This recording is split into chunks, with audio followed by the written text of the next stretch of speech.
He wasn't evil. He wasn't even cruel. The irony is he just believed his own lie. And it was a leadership lie. And he believed that his leadership title actually made him a leader. And that his LinkedIn likes meant that he was effective. And his ability to, quote, rally the room actually meant that people trusted him. But the real story was very different. Behind closed doors, his team avoided him. Nobody wanted to tell him the truth because, frankly, he couldn't handle it. And that was the worst part of it. He had no idea. He had no idea what he really was. And he was the Flimflam.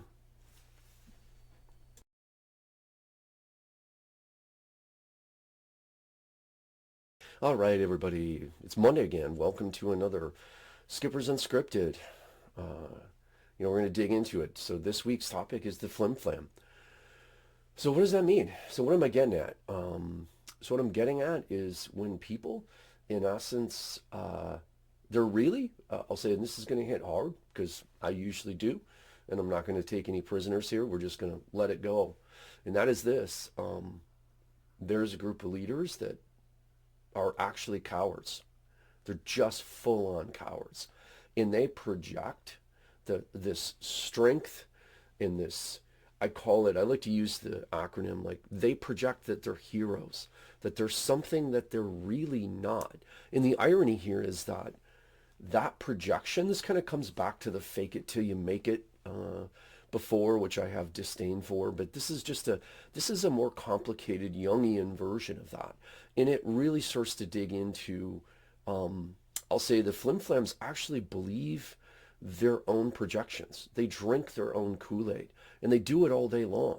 So what do I mean by this? So let's dig into it. So your ego, so we're going to get pretty Jungian on some level today. So, and you're going to start to understand why, in my opinion, Jungian discussions and topics need to make their way more into leadership discussions. But the bottom line is your ego is protective. And depending upon what you've set it up to do, it's going to try to protect you. That's really what it does. So it actually builds, it does things like it will build and try to validate your leadership identity, which is really a mask, right? So this is very much about taking the mask off. But it looks for external validation. It wants applause. It wants promotion. It wants, take pictures of me and post them. See me smiling in front of my chorus of worshipers that work for me. This is what the Flimflam is. And they tend to go, well, I have this title. In maintaining that title, okay, the title is the validation. They don't really understand what comes with that, okay? And their perception is, well, I'm getting likes. People are responding and interacting to me. And that's great. And it inflates the ego. So they start to, once they get a nice big gulp of that flavored Kool-Aid, they just love it. I mean, they just dig in hardcore. Okay? And Flimflams do get rewarded. They get promoted. They're very much about performative leadership theater. It looks good. It very much looks good. But in the reality of things, there's problems. And we're going to talk about, like, if you don't know if you're a Flimflam leader, well, we're going to pull the mask off. Sorry, we're going to do that. And there's ways to find out if A, you're a Flimflam, or two, you're working for a Flimflam. Because if you're working for a Flimflam, a lot of these things are going to be, pretty obvious once we start to get into them. So the short version is one of the biggest identifiers of a Flimflam leader, as well as a Flimflam culture, is a culture where feedback is not allowed. Not truly. People talk about it. They say that they do. But the short version is things like, oh, we need a culture surveys. Yep, we're going to do that, but they never do it. Everything, oh, we're going to do that, but it never happens. The data that would show what's really happening is never collected because they fundamentally know that that data will expose the mask. Okay? That's one of the big things. At the, and I've seen this, so remember, I've got over 30 years. I've dealt with boards for well over 20 of those. So there's a lot of different things in organizations and environments that flimflams can very much be effective in, or at least appear to be effective in. So boards that are focused on image, they may want change, but they're also risk averse. At some point they start to enable this and they may not necessarily realize that. They also focus on the look. They can fall into, I'm falling for the performance. So what that means is, what's the deal? So what I'm getting at here is that some of the key critical things, like there's missing data. Things aren't really what they seem. There's no real justification of the claims on the culture or the performance. To me, one of the big things that outs a flimflam leader is they don't know how to fix things. They just don't. They don't know how to build strategy. They don't know how to fundamentally do root cause analysis. And they also don't know how to improve KPIs. Not in a substantial format. They just don't. So they look really good on paper. Like they look like this really great, I'll use the phrase, flimflams are great cheerleaders. These are people that they know what to say, they know how to perform, but they don't know how to get real results. They're more focused on meeting the mask that they wear is more important than the reality that they live in. So their mask is their reality. So they will do things like they'll avoid their shadow, they avoid problems, they avoid conflict. They don't want anything that's going to shatter the mask. Okay? And above anything else, like the image and the image in their performance theater in maintaining that perception that their performance is real, okay, is their number one priority. They will memorize stuff left and right, but when it comes to real, impactful action, they can't do it. They just can't do it. And if you show up and say, yeah, this is failing, they're going to respond emotionally. They lose their minds. Everything that potentially shatters or even remotely hints at shattering the flimflam is an enemy to them, and they will respond in kind. Okay, so anything that's remotely criticism, boom, they're done. They can't handle it. It throws them over the edge. They do project confidence. Okay, they really do. They try to project it. So this is the flimflam here, is that my hero archetype is projecting that I am a hero. I know how to do this. But the reality is, on the inside, when push comes to shove, like you got to make a hard decision, you have to basically push these people in a corner and twist their arms so damn hard to get them to do anything that is of substance, that will move the mission forward, that it is draining and exhaustive. Okay? They absolutely avoid hard conversations. And people who represent hard conversations, they avoid. They really do. They'll also hide behind, they follow buzzwords.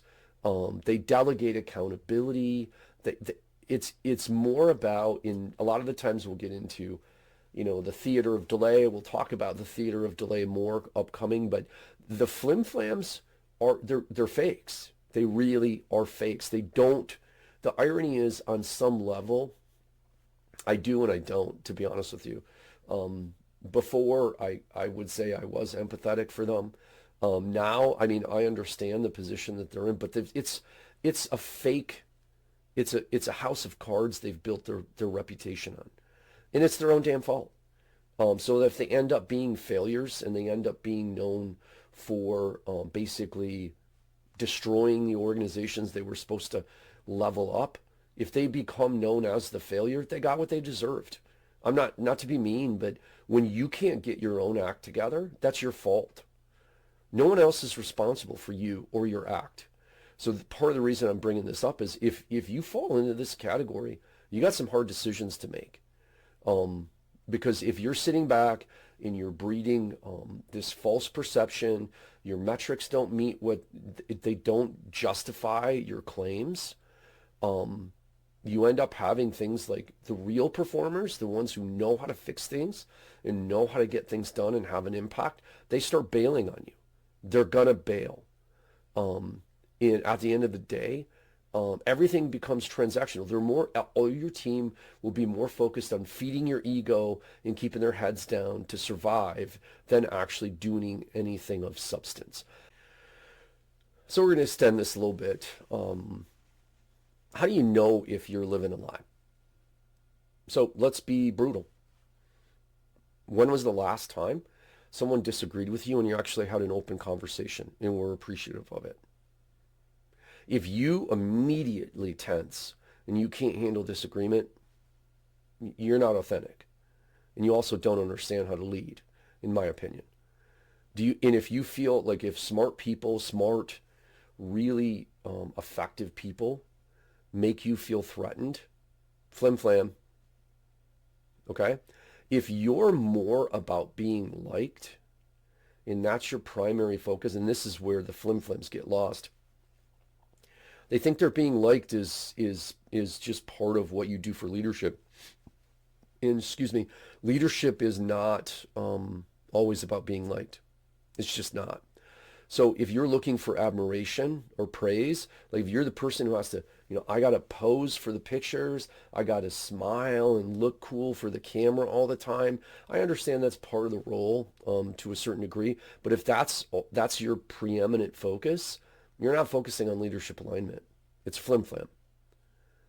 So, and at the end of the day, are you making the hard decisions? I talked earlier about you got to twist these people's arm to get them to do any damn thing that's of value. If you're that person, if it takes you immense effort and time to confront your own internal demons because you can't face them, you're a flim-flam. I'm sorry, you are. And you're not able to look in the mirror and see your shadow. And this is definitely deep Jungian discussion. You have to realize that. So at the end of the day, what's the antidote? What do we want to focus on as we try to figure out, what's the real truth? Real leadership doesn't need to look like anything. It just needs to be authentic and have integrity. People don't need a damn superhero. They don't. I mean, that's what flim-flams want to project this. I'm all these things that they're really not. You don't need more polish. You don't need more presence. And you don't need another title, and you don't need to look cool.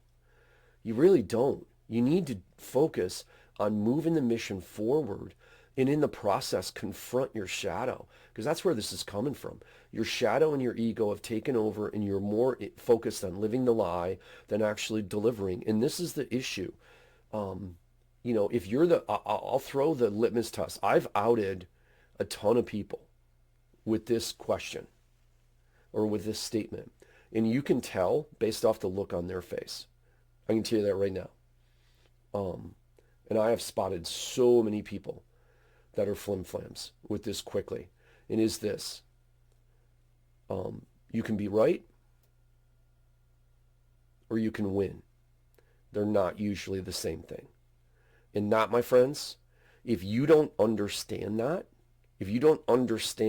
on a deep level, you're most likely a flim-flam. And you're more concerned with your performance and looking cool than actually winning. And those are the people who it has to be their way. It has to be what they say. They have to control the narrative. We'll dig into more of these topics later, but this is part of how you out these people. So I'll wrap up today with burn the mask. It's time to face your fear. And if you are a flim-flam, you better kill it. You better kill it, because eventually you're going to get outed. You're going to get outed, and as I said before, if you won't fix your leadership and you won't become real and lead for real, then if you become outed as a failure, it's on you. It's on you because you didn't grow and you chose not to. So with that, I'll say with those tough opinions, we're going to wrap up today. Have a great week.